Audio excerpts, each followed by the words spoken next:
The pavilion looked even bigger up close.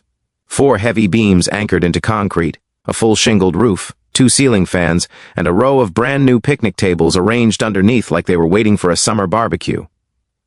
The morning sun threw long shadows across the field, making the structure seem even more out of place, standing there like it owned the land instead of squatting on it. My land. I let out a slow breath, trying to steady the irritation simmering in my chest. When I bought the 2-acre lot, I thought the biggest problem I'd face would be clearing brush and maybe dealing with the old septic system. I did not expect to find a full-scale community pavilion parked in the center, like some kind of decorative lawn ornament. The survey documents crinkled in my hand as I folded them open again for the 50th time, checking the lines, the coordinates, the measurements. Everything was correct. My property ended exactly where the HOA believed their community recreation space began. The only problem was, and it was a pretty big one, the recreation space was on the wrong land. Boots scuffed on gravel behind me. "Can I help you with something?" His voice had that tone, the tone of someone who'd already decided he didn't need to listen. I turned to see a man in neatly pressed khakis and a navy polo embroidered with the HOA's name across the chest. He had the kind of smile people wear when they've rehearsed it in the mirror. "I'm assuming you're with the HOA?" I asked. He nodded, still smiling. "I'm the association's vice president. We maintain this space. You're welcome to enjoy it too, as long as—" "This is my land," I said, cutting him off gently but firmly. The smile tightened, but he kept it plastered on. "No, this is community land. This pavilion belongs to the HOA. I held up the survey map, tapping the red outlined parcel. "I bought this property last month. This entire section," I waved my arm in a slow sweep, "is legally part of it. Including the pavilion." He blinked once, twice, like he was resetting his brain. Then he gave a short, dismissive laugh. "That can't be right." "It is." He made no move to take the papers from my hand.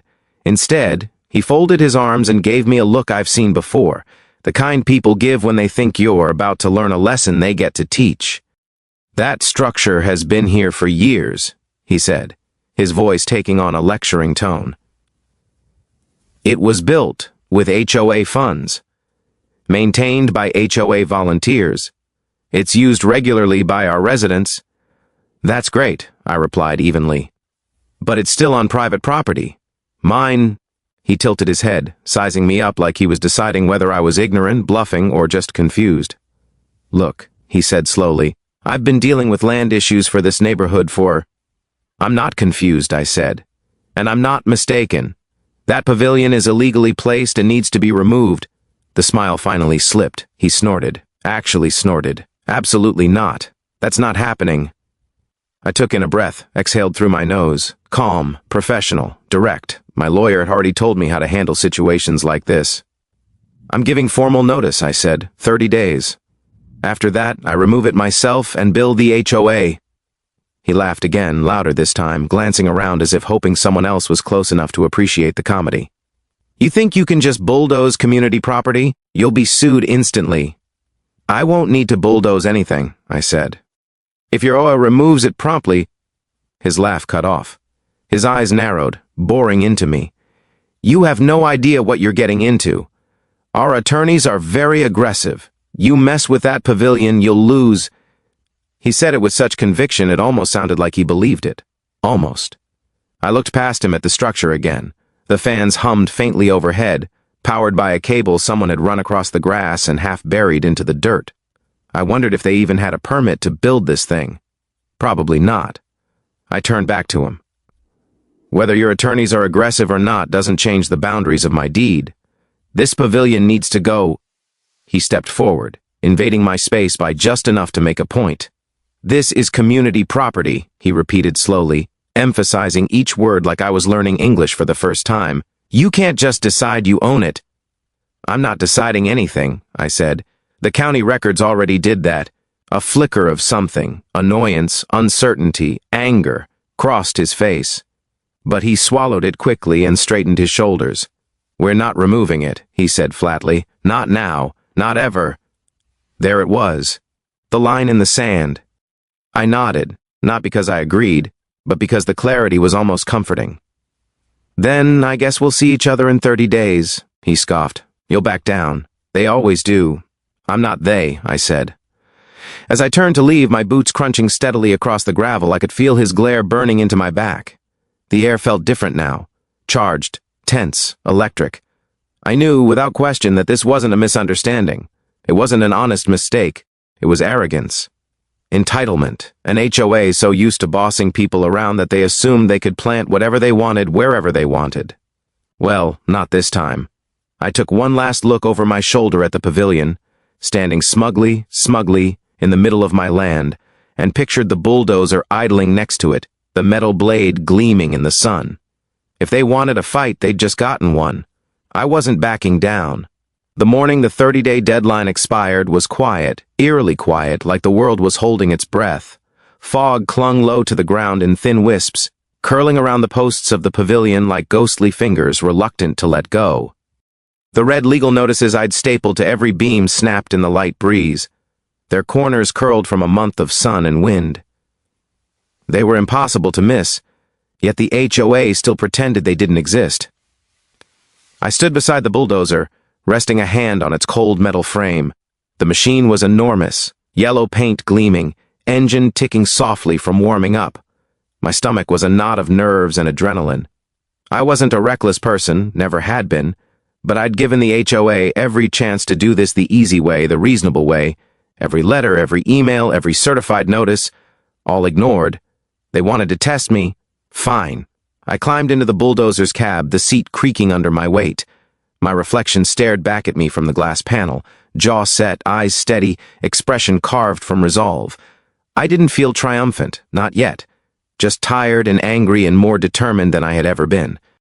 Engines from cars began humming in the distance. Doors slammed. Voices murmured. Residents had noticed the bulldozer, of course they had, and curiosity pulled them like magnets toward the property line.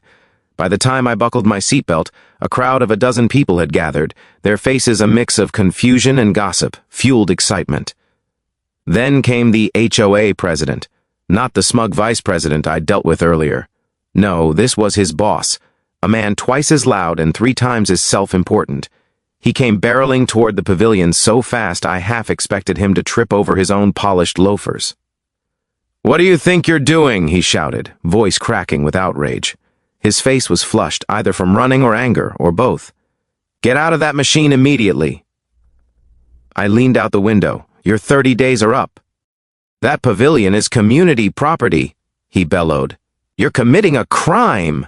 "No," I said calmly. "I'm removing trespassing structures from my land, a structure I warned you repeatedly to take down." The president's face twisted in disbelief, as though the idea that someone might actually refuse to bow to the HOA was physically painful to him. He waved his hands frantically at the growing crowd. "Call the police, call the board, call our lawyer," he yelled. Someone actually pulled out their phone. I started the bulldozer. The engine roared to life, drowning out every voice around me. A deep, throaty growl filled the air, vibrating through the ground and my bones. The crowd fell silent. Even the HOA president froze for half a heartbeat. I lowered the blade. The metal scraped against dirt with a deep, gritty rumble. I could feel the tension coil through the crowd like a struck wire. "You can't do this," he screamed again, desperation bleeding into his voice. "You're going to be sued for everything you have." I met his eyes through the windshield and said the only thing left to say, "Watch me." I pushed the throttle. The bulldozer lurched forward, slow and unstoppable, like an oncoming storm. The blade hit the first wooden support beam with a crack so sharp it sliced through the air. Wood splintered. Dust exploded upward like a cloud. Someone in the crowd gasped. Someone else cheered. The pavilion shuddered, groaned, and began to collapse inward. The fans snapped off their mounts. The tables split in half.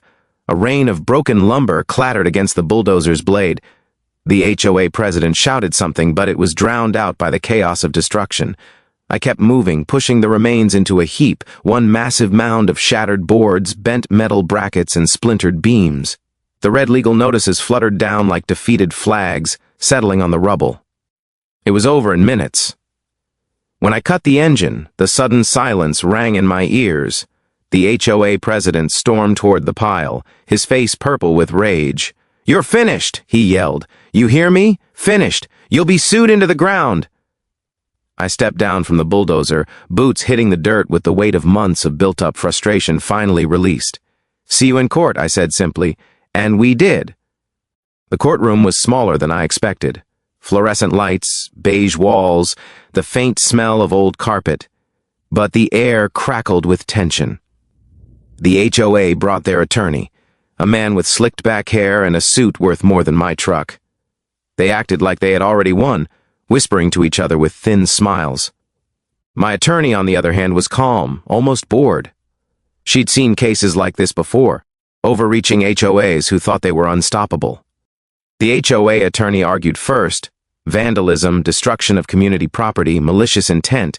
He painted me as some unhinged vigilante with a bulldozer fetish. Then my attorney stood. She laid out the deed, the survey, the certified letters, the photos of the red notices, the county's confirmation. She explained that the pavilion had been illegally placed years ago, and that the HOA had no easement, no permission, and no claim. The judge listened, flipping through each document slowly, methodically. Finally, she set the papers down and looked at the HOA board members sitting stiffly behind their attorney. "The plaintiff," she said, gesturing to me, "had every legal right to remove the structure from his property. He followed appropriate notice procedures, and the HOA refused to act. Furthermore, the court finds the HOA knowingly trespassed and acted in bad faith." My heart hammered in my chest. The judge continued, "Therefore, the HOA is liable for damages." She picked up her gavel. "I award the plaintiff $100,000. The gavel came down like an executioner's blade. Sharp, final, echoing across the room. The HOA president gasped. The vice president buried his face in his hands. Their attorney slumped back in his chair, defeated. I exhaled for the first time in what felt like months. Outside the courthouse, sunlight warmed my shoulders, and my attorney gave me a sideways grin. "Worth the bulldozer rental?" she asked. I smiled, slow, satisfied, relieved beyond measure, every penny.